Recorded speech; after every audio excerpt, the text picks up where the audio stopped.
2025 సంవత్సరం November December 2 నెలల ఫలితాలు. ముందుగా ఈ మిథున రాశి ఫలితాలు ఎట్లా ఉన్నాయో మనం చూసుకుందాం.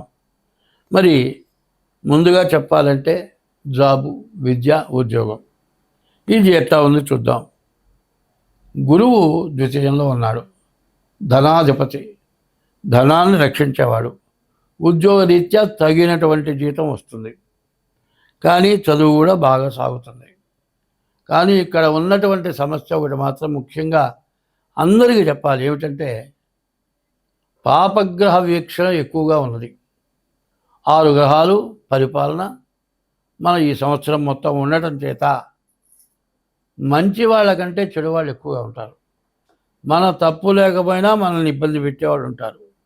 మనం పొరపాటు చేయకపోయినా కూడా మనల్ని కష్టపడేవాళ్ళు ఉంటారు, పెట్టేవాళ్ళు ఉంటారు. కాబట్టి మంచి ఉన్నది కదా అని మాత్రం ఎట్లా పడితే అట్లా ప్రవర్తించవద్దు. ఏ వ్యాపారస్తులు కానీ, ఉద్యోగస్తులు కానీ, ఎవరైనా కానీ తొందరపాటు పనులు చేయొద్దు. ఓర్పు చాలా అవసరం. ఎవరు ఎటువంటి ఇబ్బంది పెట్టినా మనల్ని కాదు అన్నట్టుగానే తప్పించుకొని ఉండటానికి అలవాటు పడటం చాలా మంచిది. ఒకటి, గురువు బాగున్నాడు కాబట్టి విద్య, ఉద్యోగం, మరి విదేశీయానం, జాబులు బాగుంటాయి. అయితే వాటిలో మాత్రం కష్టం బాగా ఎక్కువగా ఉంటుంది. కష్టే ఫలి అన్నారు. ఎప్పుడైనా సరే ఎంత చదువుకున్నా కూడా కష్టపడాలి, కష్టపడే రాయాలి. ఒకప్పుడు నేను పరీక్ష రాసే రోజుల్లో మా టీచర్స్ కానీ అందరూ ఏం చెప్పేవాళ్ళు, అరే వచ్చినవి ముందు రాసేసేయండి రా, మీకు అనుమానంగా ఉన్న అట్లా అట్టు పెట్టండి, చివరికి నిదానంగా కూర్చొని పరీక్ష టైం అయిపోయేంత వరకు కూర్చొని రాయండి. అయిపోయింది కదా పేపర్ ఇచ్చేసి వెళ్ళిపోయే పరిస్థితి చేయొద్దు. ఇప్పుడున్న పరిస్థితి కూడా అదే. ఎందుకంటే చదువుకునే పిల్లలు కానీ, పరీక్షలు రాసేవాళ్ళు కానీ జాగ్రత్తగా రాయాలి. అదే కాదు, కాపీలు కొట్టద్దు. కాపీ కొడితే మాత్రం ఖచ్చితంగా డీబార్ అయిపోయే పరిస్థితి, రెడ్ మార్క్ పడి ముందుకు వెళ్ళటానికి వీలైన పరిస్థితులు వస్తున్నాయి. ఉద్యోగంలో కావచ్చు, వ్యాపారంలో కావచ్చు, దేంట్లోనైనా సరే పట్టుబడి అయ్యే పరిస్థితులు మాత్రం చేసుకోవద్దు. ఒకటి, ముందు విద్య, ఉద్యోగం బాగుంది. పెళ్లి విషయంలో కూడా అదే చెబుతున్నాను. ఈ పెళ్లి విషయంలో వచ్చేప్పటికల్లా మరి కుజుడు బాగున్నాడు. ఈ కుజుడు బాగుంటే వ్యాపారం, వివాహం బాగుంటుంది. వివాహ విషయంలో మాత్రం అనుమానం లేదు. అనుమానం లేదు కదా అని చెప్పి నేను ప్రేమించానంటే మేమిద్దరం ప్రేమించుకున్నాం, మేము పెళ్లి చేసుకుంటాం, మొన్న ఒకళ్ళు నాకు ఫోన్ చేశారండి, మాకు కుదురుతుందా కుదరదా, ఏమంటే మేము పెళ్లి చేసుకుందాం అనుకున్నాం, ప్రేమించుకుందామండి, మా ఇద్దరు జాతకాలు చూడండి అంటే, మీరు ప్రేమించుకుంటానికి ముందే జాతకం చూసుకొని మీ ఇద్దరికి కలుస్తుందా లేదా చూసుకొని అప్పుడు ప్రేమించుకుంటే సరిపోతుంది. కానీ ప్రేమించుకున్న తర్వాతనే పనికిరాదయా అని చెబుతా. కాదండి మేము ప్రేమించుకున్నా, ఒకళ్ళని వదలం, మేము చావటానికి సిద్ధపడతాం అన్నప్పుడు కలుస్తుందా లేదా చూపించుకోవాల్సిన అవసరం లేదు. ఒకటి, పెళ్లి చేసుకునే విషయంలో తల్లిదండ్రులు పెంచి పెద్ద చేసి విద్యాబుద్ధులు చెప్పించి సర్వస్వం ధారపోసి మీకు ఉద్యోగాలు ఇప్పిస్తే ఉద్యోగంలోకి వెళ్ళి మేము ప్రేమించుకున్నాం, మా ఇష్టం, పెళ్ళి మా ఇష్టం అంటే పెళ్ళి మీ ఇష్టం కావచ్చు, పెద్దవాళ్ళు మీ ఇద్దరికి నచ్చడం వరకే మీ స్వతంత్రం. తర్వాత వివాహం జరగాలంటే కుటుంబం అన్ని సమస్యలన్నీ పెద్దవాళ్ళు చూసి పెళ్లి చేస్తే మీ కుటుంబం బాగుంటుంది. ఇప్పుడు దాదాపుగా జరుగుతున్నవన్నీ కూడా ఎవరు వాళ్ళు స్వతంత్రంగా చేసుకున్నటువంటి పెళ్ళిళ్ళు ఎదురుదిరిగి చేసుకోవటం, మరి సరిగా పెద్దవాళ్ళు కూడా డేట్ ఆఫ్ బర్త్ ద్వారా జాతకం చూపించకుండా పెళ్లి చేయటం వల్ల పెళ్ళైన తర్వాత వెంటనే విడబడిపోయి కోర్టుకెక్కి పెద్దవాళ్ళని పోలీసు కేసులు పెట్టి అరెస్టులు చేయించి కోర్టులో దావాలు తెగక మొత్తం విపరీతంగా బ్లాక్ అయిపోయి ఉన్నాయి. కోర్టులో కేసులు తెవటం లేదు, విడాకులు రావటం లేదు, మళ్ళీ పెళ్లి జరగటానికి ఇబ్బంది అవుతుంది. కాబట్టి పెళ్లి విషయంలో ఎవరైనా సరే జాగ్రత్తగా చూసి పెళ్ళిళ్ళు చేసుకోవటం మంచిది. తర్వాత వ్యాపారస్తులు, ఈ వ్యాపారం కూడా చాలా బాగుంది. బుధుడు బాగున్నాడు, వ్యాపారం బాగుంది. కానీ మోటార్ ఫీల్డ్ వాళ్ళకి మాత్రం సరిగా లేదు అని చెప్పాలి. మోటార్ ఫీల్డ్ వాళ్ళు, వ్యాపారం చేసేవాళ్ళు కానీ, మోటార్ ఫీల్డ్ టూ వీలర్ మీద తిరిగేవాళ్ళు కానీ, అట్లా వెళ్ళేవాళ్ళు ఎవరైనా సరే ఇప్పటి పరిస్థితుల్లో ఆలోచిస్తే యాక్సిడెంట్ అవ్వటానికి చాలా అవకాశాలు ఎక్కువగా కనపడుతున్నాయి. అదే కాదండి, వర్షాలు కురిసినాయి, వరదలు వస్తూ ఉన్నాయి. అట్లాంటి టైంలో పొరపాటున కూడా బయటికి వెళ్ళకూడదు. ఒకవేళ బయటికి ఎక్కడికైనా వెళితే ఎక్కడో చోట ఆగిపోయి వరదలు నీరు మొత్తం పోయిన తర్వాతే తిరిగి ప్రయాణం చేయడానికి ప్రయత్నం చేయండి. అట్లా కాకుండా వెళితేట్లయితే ప్రతి చోట డ్రైనేజీలు బ్లాక్ అయిపోయినాయి. పై మెయిన్ వాల్ పోతుంది. పోయి దాంట్లో పడి ప్రాణాలు పోయిన వాళ్ళు చాలామంది ఉన్నారు. దాంట్లో పడి కాళ్ళు ఇరిగిన వాళ్ళు ఉన్నారు. కాబట్టి ఇప్పుడు అపాయ పరిస్థితులు బాగా ఎక్కువగా ఉన్నాయి. ఈ అపాయం నుంచి నివారణ కావాలి అంటే బండ్ల మీద ప్రయాణాలు, ఎప్పుడు పడితే అప్పుడు ప్రయాణాలు, బస్సుల్లో ప్రయాణాలు, రైళ్లలో ప్రయాణాలు, ఇవన్నీ కూడా బస్సు ఎంతవరకు వెళుతుందో రైలు ఎంతవరకు వెళుతుందో తెలియదు. కాబట్టి వ్యాపార రీత్యా ఇతర ఊళ్ళు వెళ్ళి వ్యాపారాలు చేసేవాళ్ళు మాత్రం చాలా జాగ్రత్తగా ఉండాలి. దగ్గరలో ఉండి వ్యాపారం చేసుకునేవాళ్ళు పర్వాలేదు, షాపుల్లో ఉండి వ్యాపారాలు చేసుకునేవాళ్ళు పర్వాలేదు. మరి దాదాపు టీవీలో బాలాంటి టైం వర్షాలు వస్తాయి జాగ్రత్తగా ఉండమని చెబుతున్నారు. ఆ టైంను పాటించి షాపులు కూడా చేయకుండా జాగ్రత్తగా ఉంటే మంచిది. ఇది ఇంతవరకు సరిపోతుంది. తర్వాత రియల్ ఎస్టేట్. ఈ రియల్ ఎస్టేట్ ఎట్లా ఉంది అంటే రియల్ ఎస్టేట్ ఇప్పుడు నమ్మటానికి వీల్లేని పరిస్థితులు ఉన్నాయి. కారణం ఏంటంటే ప్రతి వస్తువు కూడా ఒక్కోసారి విపరీతంగా పెరుగుతుంది, ఒక్కోసారి తగ్గుతుంది. తర్వాత ఏంటంటే బంగారం దాదాపు ఒక 5-6 నెలల్లో బాగా తగ్గుతుందని నా అంచనా. అంతవరకు నా అంచనా వేస్తున్నాను. బంగారం రేటు తగ్గచ్చు. దానివల్ల ప్రతి వస్తువు కూడా రేటు తగ్గిపోయే పరిస్థితి వస్తుంది. బంగారం ఎప్పుడైతే పెరిగిందో ప్రతి వస్తువు రేటు తగ్గుతుంది. తర్వాత రియల్ ఎస్టేట్ వాళ్ళు కూడా చాలా జాగ్రత్తగా ఉండాలి. స్టాక్ మార్కెట్ వాళ్ళు మాత్రం అనవసరమైన కొత్త పెట్టుబడులు పెట్టడం చాలా మంచిది కాదు. కొత్త కంపెనీలకు వాటికి మరి స్టాక్ మార్కెట్లో వ్యాపారాలు బాగా ఆలోచించి చేసుకోవాల్సి వస్తుంది. విదేశీ స్టాక్ మార్కెట్లు కూడా చాలా జాగ్రత్తగా ఉండాలి.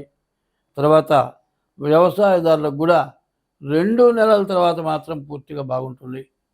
కానీ ఒకటి మాత్రం గుర్తుంచుకోండి, ఇది గోచారం నేను చెబుతుంది. గోచారం అంటే మీ జన్మ నక్షత్ర రీత్యా వచ్చేదే గోచారం.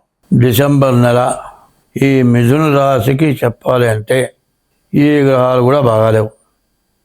ఈ రాశి వాళ్ళకి కూడా అసలు ఇప్పుడు ఈ గ్రహస్థితి ఎట్లాంటిది అంటే భృగు షట్క దోషం. శుక్రుడు 6ంట ఉండకూడదు. శని కుజుడు సప్తమంలో ఉన్నాడు.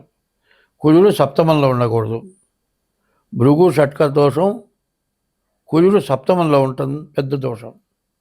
అసలు ఇక్కడ ఎట్లా ఉన్నది అంటే రాజుకి మంత్రికి శత్రుత్వం, అట్లాగే భార్యాభర్తలకి శత్రుత్వం, తండ్రి కొడుకులకి శత్రుత్వం, వీటిని మించిన చెప్పరాని రోగాలు ఇవన్నీ కూడా ఈ సంవత్సరం అందరికీ బయటపడుతున్నాయి. దీనివల్ల రకరకాలైన బాధలు పెరిగి మనోవ్యాధి ఎక్కువై మనోవ్యాధితో చచ్చిపోయేటువంటి పరిస్థితి వస్తుంది. ఎవరికి వాళ్ళకి పూర్తిగా అహంకారం. నా అంత వాళ్ళు లేడు, నా దగ్గరికి వచ్చేవాళ్ళు లేడు, నేను ఏదైనా చేయగలను, నేనంటే హడ ఇట్ట అనుకుంటాడు. ఎవరికి వాడు ఎందుకు పనికిరాడు మళ్ళీ. కాబట్టి ఈ రాశి వాళ్ళకి కుజుడు శుక్రుడు పూర్తిగా వ్యతిరేకతగా ఉన్నాడు. కాబట్టి ఈ రాశి వాళ్ళకి ఏం చెప్పినా అది ఎంతవరకు జరుగుతుందని చెప్పలేము. రవి బుధులు కలిసి ఉన్నారు. ఇది బుధాదిత్య యోగం. ఈ రవి బుధులు 6ంట కలిసి ఉండటం చేత, బుధాదిత్య యోగం చేత ఇంట్లో కూర్చుంటే కూడా డబ్బు సంపాదిస్తారు. మరి గురువు బాగలేడు. ఈ గురువు అతిచార మీద కర్కాటకానికి వచ్చిన గురువు మళ్ళీ వెనక్కి మిథునంలోకి వెళ్ళాడు. అయితే ఈ గురువు వల్ల కూడా ఈ రాశి వాళ్ళకి పూర్తిగా బాగాలేరు. కుజుడు గురువు ఇద్దరు పూర్తిగా బాగాలేరు. కాబట్టి వీళ్ళకి అనవసరమైన దండగమారి ఖర్చులు ఉంటాయి. ఎప్పుడు కూడా ఎట్లా ఉంటుందంటే ఆదాయం వచ్చినప్పుడే అనవసరమైన ఖర్చు అంతా వచ్చేస్తుంది. ఆదాయం వచ్చినప్పుడు నిలబెట్టుకోవడం చాలా కష్టం, ఆదాయాన్ని పోగొట్టుకోవడం చాలా తేలిక. ఇట్లాంటి పరిస్థితులు ఉంటున్నాయి. కాబట్టి ఈ రాశి వాళ్ళు ప్రేమించాను, పెళ్లి చేసుకుంటాను అంటే ఇక వాడి బతుకు ఇక చెప్పడానికి వీల్లేదు. చాలామంది ఏం చేస్తున్నారంటే పెళ్లి చేసుకోరా, చేసుకోను, ఎందుకురా చేసుకోను, నాకొద్దు, ఎన్నాళ్ళైనా సరే పెళ్లి చేసుకోకుండా ఉంటాడు. చివరికి నీ మనసులో ఉంది ఏదో చెప్పాలంటే నేను ఒక అమ్మాయిని ప్రేమించా, నేను పెళ్లి చేసుకుంటా. అదేంట్రా, పెద్దవాళ్ళు ఉన్నావు కదరా, నీకు వాళ్ళకి కలిసి వస్తుందో లేదో చూడాలి కదరా, ఇవన్నీ వద్దాయా. పెళ్లి చేసుకోవాలంటే మాకిద్దరికి ఇష్టం ఉండాలి. మా ఇద్దరు ఇష్టమైన తర్వాత మీరు కాదంటే ఎట్టా కుదురుతుంది? మేమిద్దరం ఇష్టపడ్డ తర్వాత మీరు పెళ్లి చేయకపోతే చేస్తాం. ఇట్లా చేసుకొని మొగుడు పెళ్ళాం కలిసి బతకలేక పెద్దవాళ్ళు వచ్చేది ఏమిటంటే, మీరేమన్నా మా పెళ్లి చేశారా, మీరెవరు మాట్లాడటం, ఏదైనా ఉంటే మేము తెలుసుకుంటాం. ఇది పరిస్థితి. ఇట్లా రకరకాల సమస్యలు, భార్యాభర్తల సమస్యల్లో మన రాజ్యానికి పక్క రాజ్యానికి తగాదాలు, మరి ప్రతి చోట కూడా రకరకాలైన యుద్ధాలు, చాలా దురాగతమైనటువంటి పరిస్థితులు వస్తూ ఉన్నాయి. మరి నవంబర్ 27 వరకు చాలా పూర్తిగా ఇబ్బందులు కలిగినా కూడా ఇప్పుడు కూడా నమ్మటానికి వీల్లేదు. కాబట్టి ఈ రాశి వాళ్ళకు కూడా ఈ చెడు పోతే బాగుంటుంది. ఎందుకంటే భార్యాభర్తలకు ఎక్కడైనా తగాదా వచ్చినా ఎంత సర్దుకుంటే అంత మంచిది. ఒకళ్ళు తిరగబడ్డాడు అంటే రెండో వాళ్ళు మెదలకుండా కూర్చోండి. ఒకడు అంటాడు, అదే పెళ్ళాన్ని తిడితే పడుండే నేను అంతకంటే ఎదవలేడురా అంటాడు. అసలు ఒకటి చెబుతున్నా వినండి, పెళ్ళి జరిగేటంత వరకు, మంగళసూత్రం కట్టేంత వరకు పెళ్ళాం మాత్రం తలకాయ ఎంచుకొనే ఉంటుంది. పెళ్ళి అయిన తర్వాత మొగుడు పెళ్ళాం ఇద్దరు ఒంటరిగా ఉన్నప్పుడు భార్య మాత్రం తలకాయ ఎత్తుతుంది. మగవాడు తల్లిదండ్రుల మాట వెనక వాడు నాశనం అయిపోతూ ఉంటే కూడా తల్లిదండ్రులు కంట్రోల్ చేయలేకపోయినా సరే పెళ్ళాం వచ్చిన తర్వాత మొగుడిని కంట్రోల్ చేయగలుగుతుంది. పెళ్ళయ్యేంతవరకు తలకాయ ఉంచుకునేది ఆడది, పెళ్ళైన తర్వాత చెడుంటే తలకాయ ఎత్తి సమర్థించగలిగింది ఆడది. కాబట్టి భార్యాభర్తల మధ్యలోనే ఈ మిథున రాశికి కూడా పూర్తిగా సమస్యలు ఎక్కువగా వచ్చే పరిస్థితి కనబడుతుంది. కాబట్టి ఈ రాశి వాళ్ళకి ఏం చెప్పాలి అంటే, కుజుడు శుక్రుడు పూర్తిగా బాగాలేరు, దీన్ని ఎవరు ఆపలేరు. కాబట్టి డేట్ ఆఫ్ బర్త్ ద్వారా జాతకం చూపించుకోవడం ఒకటి. రెండోది, ముందు మీ జాతకానికి తగినటువంటి దోషాలు ఎవరైనా ఉన్నాయి పోగొట్టుకోండి, అప్పుడు మీరు బాగుపడతారు.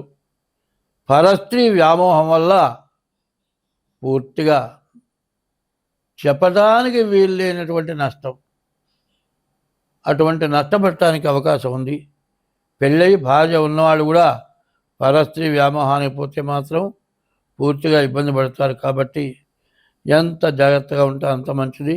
ఈ మిథున రాశి వాళ్ళు చెప్పాలంటే ఏమిటంటే, వ్యాపారాలకు వచ్చేప్పటికల్లా మరి విద్యా ఉద్యోగం మధ్యస్థంగా ఉంది, వ్యాపారాలు బాగున్నాయి. రియల్ ఎస్టేటు, స్టాక్ మార్కెట్టు, విదేశ వ్యాపారాలు, వ్యవసాయం ఇవన్నీ కూడా పూర్తిగా బాగున్నాయి. మిగతావన్నీ చెప్పాలంటే ఈ బాగున్న దాంట్లోనే నష్టాలు బాగా ఎక్కువగా కనబడుతున్నాయి. ఈ నష్టాల నుంచి తేరుకోవాలంటే మనం జాగ్రత్త పడాల్సిన అవసరం ఉంది. వ్యవసాయదారులకు చెప్పేది ఒకటే మాట, ఏమాత్రం పంట పండింది కోతకి వచ్చింది అన్న తర్వాత రేపు కోద్దాం లేని మాత్రం అశ్రద్ధ చేయొద్దు. అట్లా చేసేటట్లయితే మీ చేతికి వచ్చిన పంట మొత్తం భ్రష్టు పట్టిపోయే పరిస్థితి కనబడుతుంది. ఎందుకంటే దేశం అంతా కూడా అట్లా ఉంది. వర్షాలు ఇప్పుడు తగ్గినాయి అనుకోబాకండి, అంతా బాగానే ఉంటుంది. మరి అన్నీ వండుకున్నాం, తిన్నాం, అన్నిట్లో ఉప్పు ఎక్కువైంది, తింటాం మానేయాల్సిందే. అట్లాగే వ్యవసాయానికి పంట వేసి అంతా తయారై అంతా వచ్చిన తర్వాత కోత కోసే టైంకి విపరీతమైన వర్షం వచ్చి మోకాళ్ళ లోతు నీళ్ళు వచ్చినాయి అంటే ఆ పంట ఎందుకన్నా పనికి వస్తుందా? ఇట్లాంటి పరిస్థితులు వచ్చే లక్షణాలు బాగా ఎక్కువగా ఉన్నాయి. తర్వాత భార్యాభర్తల మధ్యలో కానీ, మరి దుర్మార్గుల చేతిలో కానీ ప్రతి వాళ్ళకి కూడా ఎక్కువ నష్టం కలిగే పరిస్థితి ఉంది. కాబట్టి ఎంత జాగ్రత్తగా ఉంటే అంత మంచిది. స్వస్తి.